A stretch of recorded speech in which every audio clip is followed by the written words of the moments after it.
تخيل بلد فيها أكتر من مليار ونص بني آدم كانت مضطرة إنها تقفل باب الإنجاب عند طفل واحد لكل أسرة، وده لمدة أكتر من 40 سنة. دي كانت سياسة الصين اللي اتحطت عشان تواجه انفجار سكاني رهيب، لكنها ومع الوقت خلت تعداد السكان يدخل في أزمة عكسية. فالنهاردة الصين بتدفع ثمن القرار ده، والنتائج مش بس أرقام، دي أزمة اقتصادية واجتماعية ضخمة. كبار السن زادوا والشباب قلت والعمالة بقت ناقصة، والحكومة بقت مضطرة إنها تصرف أكتر على الرعاية بدل التنمية. وبيجي السؤال المهم، هل التحول دلوقتي لسياسة تشجيع الإنجاب جاي في وقته، ولا فات الأوان والصين هتفضل تدفع ثمن الماضي؟ تعالوا نعرف إيه الحكاية مع بعض. أنا محمد البحراوي، وتعالوا نشوف الرابط.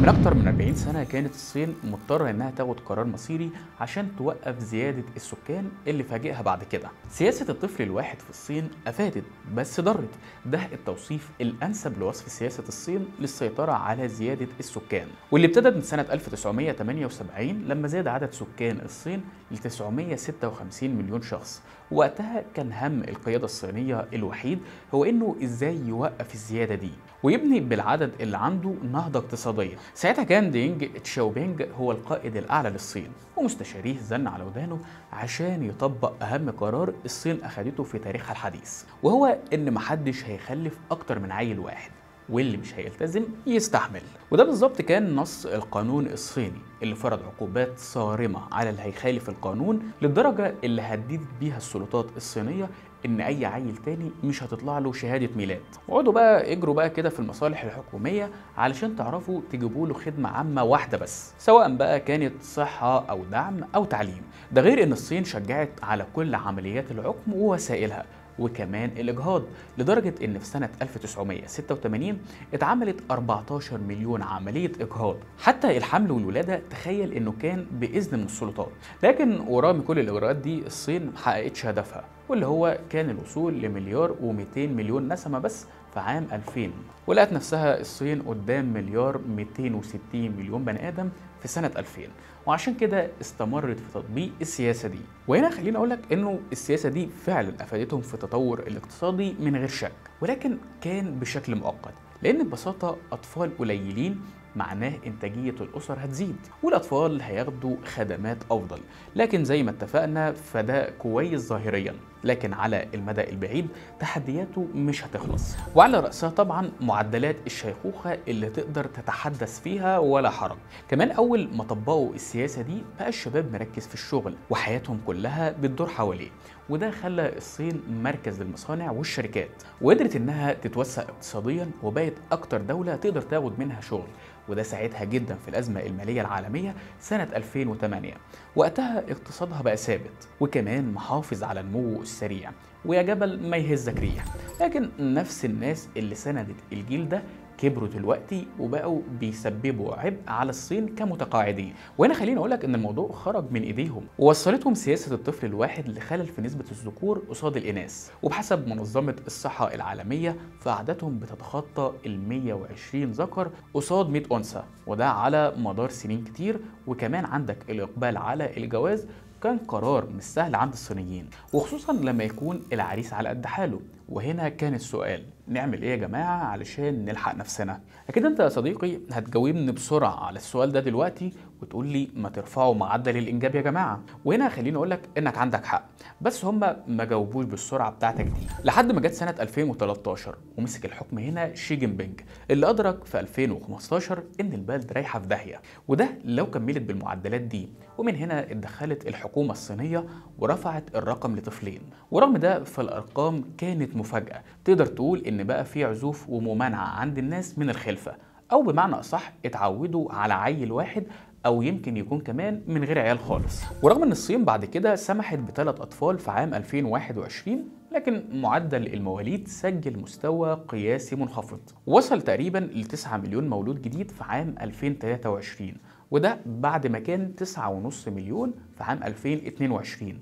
فالصين افتكرت ان عندها عصاية سحرية تقدر تتحكم فيها في عدد السكان، لكن تقدر تقول حرفيا ان الصين جنت على نفسها باللي عملته على مدار اكتر من 40 سنة وشوهت اساسها الديموغرافي، وده كان بصورة صعب جدا تصحيحها. وبحسب وول ستريت جورنال عمر تلت السكان في الصين وصل تقريبا 60 سنة او اكتر. كمان معهد فودا لبحوث الشيخوخة قال ان من المتوقع ان يوصل عدد كبار السن في الصين ل 300 مليون في سنة 2025 واكتر من 400 مليون في عام 2033.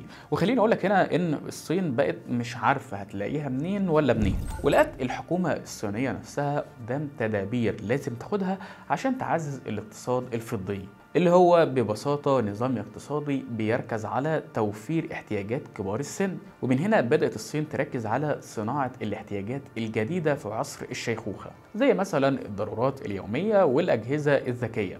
ده حتى في قطاع العقارات قالوا ان التصميم المعماري لازم يناسب كبار السن، وده لدرجة ان في شركات حولت نشاطها من منتجات للمواليد لمنتجات تناسب كبار السن، زي مثلا شركة لإنتاج ألبان الأطفال طورت إنتاجها عشان يشمل منتجات ألبان لكبار السن، وشركة 360 تكنولوجيا للأمن اللي كانت بتصنع ساعات ذكية للأطفال بقت هي كمان تركز على تصميم أجهزة متخصصة لصحة كبار السن. وعلى فكرة مش بس كده، ده كمان وصل الحال لأن الأمم المتحدة توقعت أن الصين اللي هي تاني أكبر دولة في العالم من حيث عدد السكان إنها تخسر أكتر من نص مليون سكانها سنة 2100، وده في أكبر انخفاض ممكن يحصل في أي بلد. وكل ده بيبين قد إيه الصينيين محتاجين حل المشكلة دي النهاردة قبل بكرة، لكن السؤال هل هيقدروا ولا الوقت فات؟ هنا بقى جت الصين وقالت للشعب كده يانا ينتم، أنا مش هسيب البلد تغرق، وبدأت بمعنى صح تغري الشعب بمزايا ليهم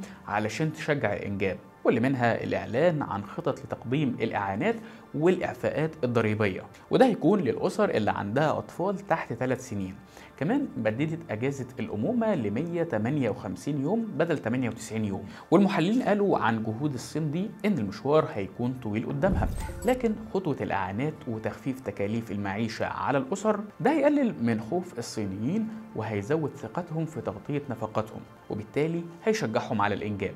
ده كمان من حوالي 4 سنين الصين عملت قانون اسمه فترة التهدئة، وده بيلتزم بيه اللي عايزين ان هم يتطلقوا ان هم يستنوا 30 يوم قبل الحكم بالانفصال عشان يحاولوا ان هم يسيطروا على التفكك الاسري، واللي طبعا بيأثر على عدد المواليد بعد كده. ولان الشباب اللي موجود مش عايز يخلف، فصحف صينية بدأت تقدم مقترحات لتحفيز الصينيين على الخلفة، زي مثلا صحيفة زينهوا ديلي اللي اقترحت يبقى في صندوق للمواليد بيساهم فيه اي شاب اقل من 40 سنة، وبيتيح لاي حد قرر ان هو ينجب طفل تاني انه يسحب نصيبه من الصندوق، ولو ما خلفش يبقى يستنى لحد سن التقاعد عشان يعرف ياخد فلوسه. وزي ما انت شايف كده فالشباب عدده بيقل وكمان مش عايز يكون اسره، وعشان كده مفيش شك ان ده هيأثر على توافر الايدي العامله في البلد. وفي النقطه دي برضو للاسف الصين جت تكحلها عمتها، لانها حاولت تلاقي مخرج من موضوع تراجع العماله الشابه بان الشركات الصينيه تعتمد على تقنيات متطوره ورقميه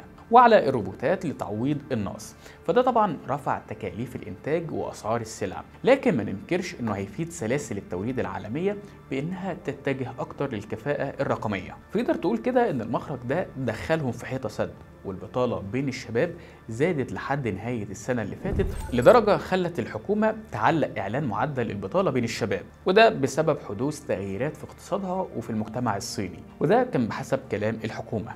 كمان خد بالك ان الصين دايما عامله قلق للعالم، لان كل الاراء دلوقتي بتاكد ان تراجع تعداد الصين بشكل كبير هيأثر على كتير من الصناعات في العالم واللي بتعتمد اصلا على الصين، يعني ما كفهمش مثلا اللي عملوه في العالم وقت الكورونا. فتخيل ببساطه ان الصين اللي معروفه بانها مصنع العالم وبيعتمد عليها من الشركات العالميه بيقل عدد الايادي العامله فيها واللي هي معروفه اصلا بشطارتها، غير كمان ان تكلفتها منخفضه تماما، واللي ممكن ساعتها يخلي الشركات تتجه بصناعاتها واستثماراتها لدول تانية زي مثلا بنجلاديش وفيتنام. وعلى فكره مش بس كده، ده كمان السوق الصينيه هيقل فيها الاستهلاك مع زياده الشيخوخه، وبالتالي هيقل التبادل، وده معناه هتقل صادرات الشركات اللي بتقدم سلع وخدمات للصين.